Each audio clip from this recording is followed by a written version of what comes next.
The fourth chapter kicks off with high-stakes suspense. The group has secured the yellow suit at the police station, where Henry shares a chilling revelation. His late wife, Miranda, used to paint horrific images of a figure wearing a suit nearly identical to this one. Now, he desperately needs to know if they are all talking about the same person from her nightmares. Jade is already convinced of the danger. She watched a grown man wet his pants just from seeing that suit lying on the floor. If that kind of raw terror isn't enough to worry them, she doesn't know what is. Meanwhile, Boyd is holding out hope that the suit's owner is long dead and no longer a threat to the community. However, we know better. He couldn't be more wrong about the safety of their situation. Boyd's immediate plan is to interrogate Victor to see what he knows about the garment, but Henry shuts him down. He insists on speaking to his son alone, refusing to let them shatter the foundation of trust he has built or scare the boy with their conspiracies. Before leaving, Henry reminds Tabitha that she has plenty to live for, stressing the absolute urgency of solving these mysteries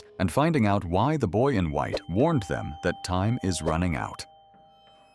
As soon as Henry leaves, Donna asks point-blank if they've told him about his wife yet, and if he knows that Tabitha has actually been here before in past lives. Tabitha, however, isn't ready to wrap her head around that fact just yet, even though Jade keeps breathing down her neck about it being the truth. Touching on that subject, Boyd makes it crystal clear that until they confirm this is 100% true, they aren't telling a soul. The mere suggestion that they've been trapped in this place for generations could break everyone's morale and trigger a wave of new problems. Right then, Jade offers Tabitha some of the mushrooms he found, causing Donna to finally snap. She thinks the whole plan is a joke, but Boyd is exhausted from waking up to a fresh corpse in town every single morning, so he's willing to let Jade get high as a kite, as long as he delivers real results. However, he insists that Christy stays close by just in case things go south. Meanwhile, Sarah decides to have a heart-to-heart with Sophia. She wants to know why on earth she'd want to live with her after Kenny spilled the beans on everything she's done. It's something Sarah just can't wrap her mind around.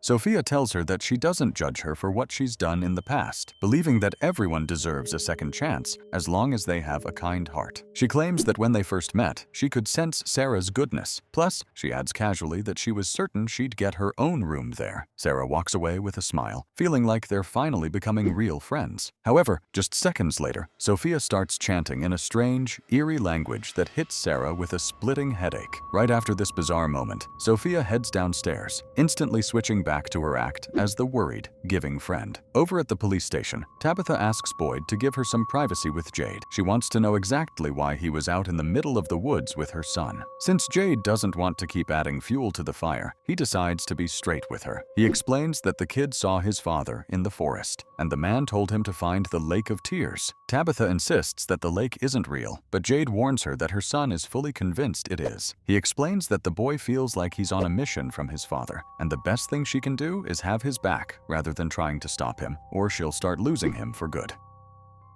She finally takes his advice to heart and offers a sincere apology for the terrible things she said to him back at the barn. As soon as she heads out, Jade gets ready to eat the mushrooms, fully prepared to let an astral trip reveal whatever secrets are buried deep in his subconscious. When Boyd asks if he's actually sure about doing this, Jade flatly says no and stuffs 2 of them into his mouth anyway. At that point, the focus shifts to Ethan, who is struggling with the old radio in the RV, trying to get a signal to reach his father, though it doesn't seem to be working. His mother shows up then, but this time she's being much more understanding about his mission to find the Lake of Tears. Instead of just chewing him out and telling him to stay put, Tabitha stays quiet and actually listens to her son. The boy is convinced that the lake is a real place and that he'll find his father there, or at least some way to bring him back home. Meanwhile, over on the bus, Randall and Julie are going through the books they salvaged from the ruined house. They all look like basic kids' books with nothing useful inside, until Randall finds one titled Fred the Story Walker. Seeing the title, Julie suddenly remembers that her brother has been calling her Walker for quite a while now. Before Julie and Randall can really dive into the book, Tabitha shows up and asks her daughter to join her on a little adventure. She explains that Julie's brother saw their father and needs her support right now. However, Julie says she's busy, which causes Tabitha to snap and go off on Randall. She gets right in his face, warning him that she'll make his life a living hell if he even thinks about messing with her daughter. Not far from there, Ellis is saying his goodbyes to Fatima. Today is the day of the supply run, and everyone with the experience and muscle to work is heading out for the day. Just then, Tabitha appears with her son and asks the group for permission to tag along. Donna knows they're dealing with some heavy personal stuff, so she doesn't give them any hard time and welcomes them aboard. After a tender kiss, Fatima says goodbye to Ellis and heads straight up to the attic, where Elgin has already hauled up enough soil for her upcoming experiment. The boy tries to ask if she needs help with anything else, but she tells him he's already done enough and that she has to handle the rest on her own. She then asks him to leave so she can get back to work in private. Outside, Henry finds his son, Victor, meticulously measuring the distance from the trees to the house. When he asks what he's up to, Victor reveals something deeply unsettling. In this place, the trees actually move, and they're getting closer and closer to the house every day. Henry tries to be supportive and helps him with the measurements, hoping to find the right moment to ask about the man in the yellow suit, though he knows getting through to his son will take some time. Inside the house, Kenny notices a leak dripping down from the attic. When he goes up to check it out, he finds a hose hidden in the hallway. Opening the door, he discovers Fatima making a huge mess of mud. She seems to be trying to mold something with her hands, but we still have no clue what it is. At the same time, Boyd can't stop obsessing over what happened at the cemetery. He starts going through his wife's belongings, but he's unable to escape the crushing memory of the moment he had to pull the trigger on her.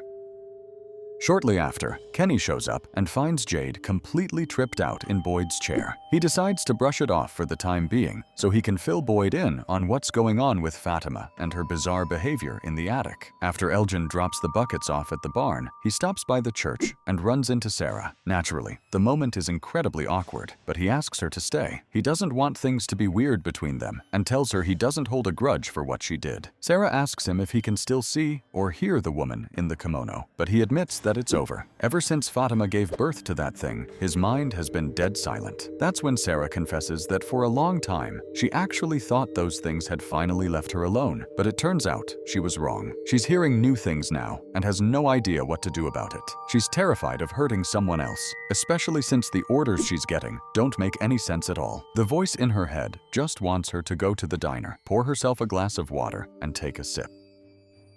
To Elgin, it doesn't make much sense either, but he figures no one is going to die just because she takes a sip of water. He tells her she should probably just go through with it if it'll give her some peace of mind. Sarah, however, has been overthinking the whole thing for a long time. She's convinced that something might have infected her, and she's terrified that she'll end up passing it on to everyone else, leading to their deaths. That's not even the worst part of what she's been hearing. The orders come with a grim warning and a ticking clock. If she doesn't obey by noon, something terrible will happen to someone close to her, and the cycle will keep repeating until she finally gives in. The pressure is mounting as the deadline approaches. Once Henry finishes helping his son measure the trees, he takes a moment to bring up what happened yesterday. He knows it's important for Victor to open up about what he saw and why it scared him so much. He wants to know what Victor meant when he said he's not supposed to be real, and if the man in the yellow suit ever hurt him. Victor stays silent for a few long seconds, but then he starts walking and tells his father to follow him. He can't put it into words, but he can show him the truth.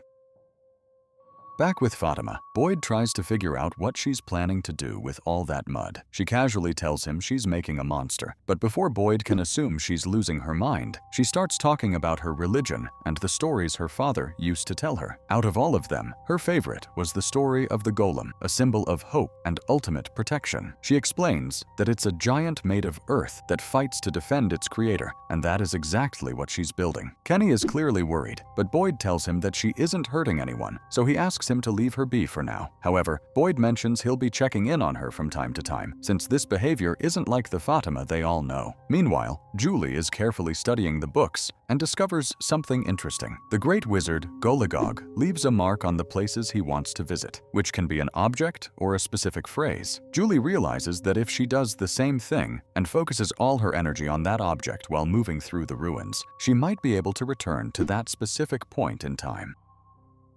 Randall doesn't think it's a good idea for her to keep putting her life on the line in those ruins. He suggests that maybe it's time to accept that her father is gone and just move on, but Julie isn't having it. In her eyes, this whole place is built on the impossible, and she's not about to quit now that she basically has a manual on how to use her powers. She tells him straight up that she's going through with it, whether he helps her or not. Later that day, Randall finds Julie cutting her hair. She hasn't forgotten that the last time, one of those things grabbed her by it, and she's making sure that never happens again. A few minutes later, they're standing in front of the ruins. Julie has already figured out how to set up markers to see if the theory in the book actually holds water. They're on the verge of finding out if saving her father is even possible. Clutching a piece of paper, she steps toward the ruins, praying she won't face something horrific on the other side. Deep in the woods, Donna tries to get Tabitha to open up about why she really joined the run. Tabitha admits she has no clue what she's doing. She feels totally lost, and this is just a desperate cry for help to find a way for her son to process his grief.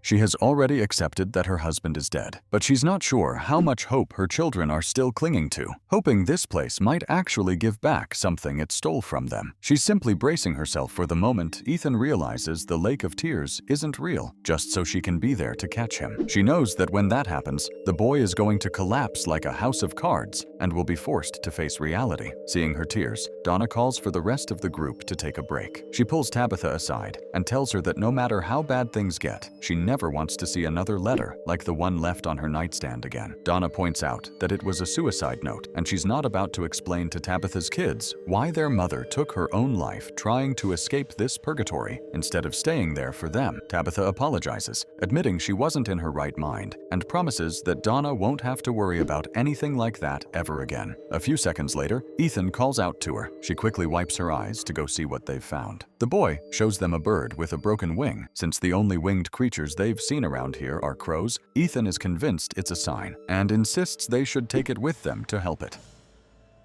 Ethan is convinced that once they track down the Lake of Tears, the bird can drink the water and be miraculously healed. To him, that'll be the ultimate proof they've found the right spot. Tabitha just doesn't have the heart to shut him down, so she goes along with it. Back in town, Sophia stands staring at the pool where that guy got fused halfway into the ground after his failed escape attempt. From the diner window, Christy keeps a close eye on her, admitting she doesn't have a solid diagnosis yet. It looks like Sophia is dealing with her grief in total silence, the kind of bottled-up pressure that's bound to explode sooner or later. A moment later, Sarah shows up and spots the pitcher of water on the table. She finally gives in to the voices in her head, takes a sip, and is about to pour the rest back into the pitcher when Bhakta interrupts her. Bhakta greets her with genuine kindness, which is a shock given what everyone else is whispering behind Sarah's back. Bhakta admits she wasn't around when Sarah did those things, but the person she's gotten to know is sweet and deserves a place here. She even invites Sarah to help her get the diner back up and running so they can be useful again. Suddenly struck by guilt, Sarah stops her and begs her to pour the rest of that water straight down the drain.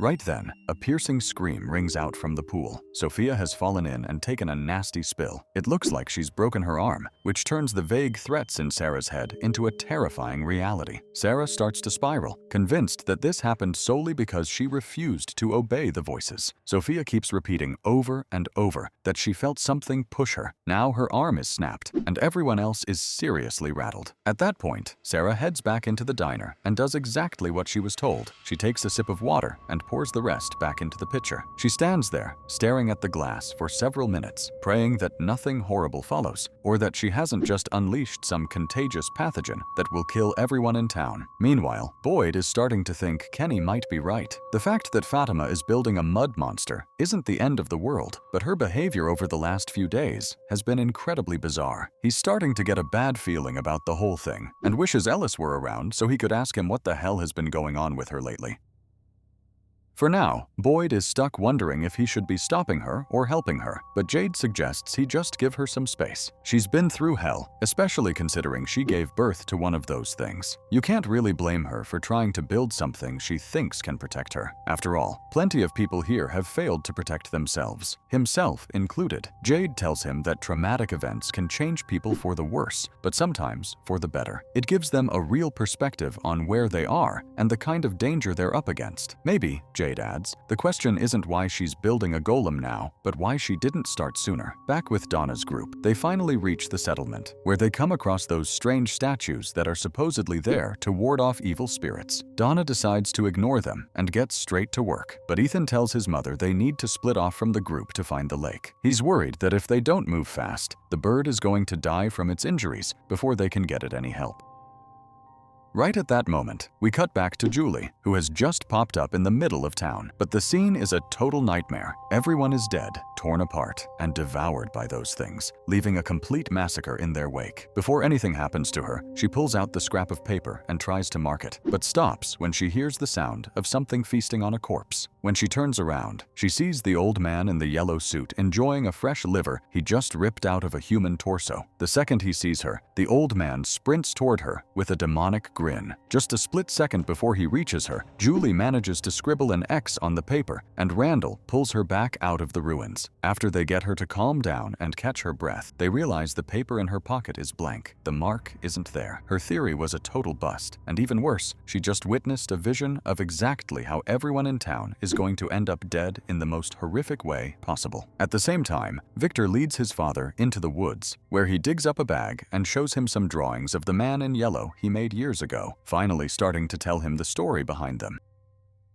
The man in yellow arrived in a car just like they did. For a while, Victor thought he was a funny guy because of his suit and figured they might even be friends. But that man wasn't like the rest of them. He was strange, and when everyone died overnight, things took a dark turn. When Victor finally found his mother by the bottle tree, the man in yellow was right there, feeding on her. Henry can't believe what he's seeing in his son's drawings, which look innocent at first glance but reveal a deep, haunting trauma. This is the ultimate proof that the man in yellow is a terrifying threat to everyone, and Henry knows he needs to get back and warn them about what's coming. Meanwhile, Christy is treating Sophia's injuries. Her arm is definitely broken, but they have to wait for the swelling to go down before they can reset the bone. Sophia is taking the whole thing with eerie calm. To her, it's just another test from God, and she starts telling them about the story of Abraham. She describes him as a simple man with blind obedience to the Lord, until one day, God decided to put him to the ultimate test. As Sophia tells the story, we see Sarah back at the diner, keeping a hawk-like eye on the pitcher of water to make sure no one takes a drink without her noticing anything weird. According to Sophia, Abraham's faith was so strong that he actually agreed to kill his own son to prove his devotion. However, right before he went through with it, God stepped in and told him to sacrifice a goat instead. At that exact second, we see Bhakta pick up the pitcher and pour every last drop of water down the kitchen sink. The point of the story is that God never actually wanted Abraham's son to die. He just wanted to see if Abraham was capable of doing it. You can see the pure terror in Sarah's eyes as she realizes the weight of the lesson she just learned, while Sophia's face lights up with the satisfaction of knowing she's got her right where she wants her. The chapter wraps up with Tabitha taking Ethan to the lake, where they bathe the bird's wing in the water, hoping for a miracle. Just as they do, Roger finds a rope buried in the ground and starts pulling it, triggering something in the lake that no one has ever seen before. A mystery that's going to keep us waiting for another week.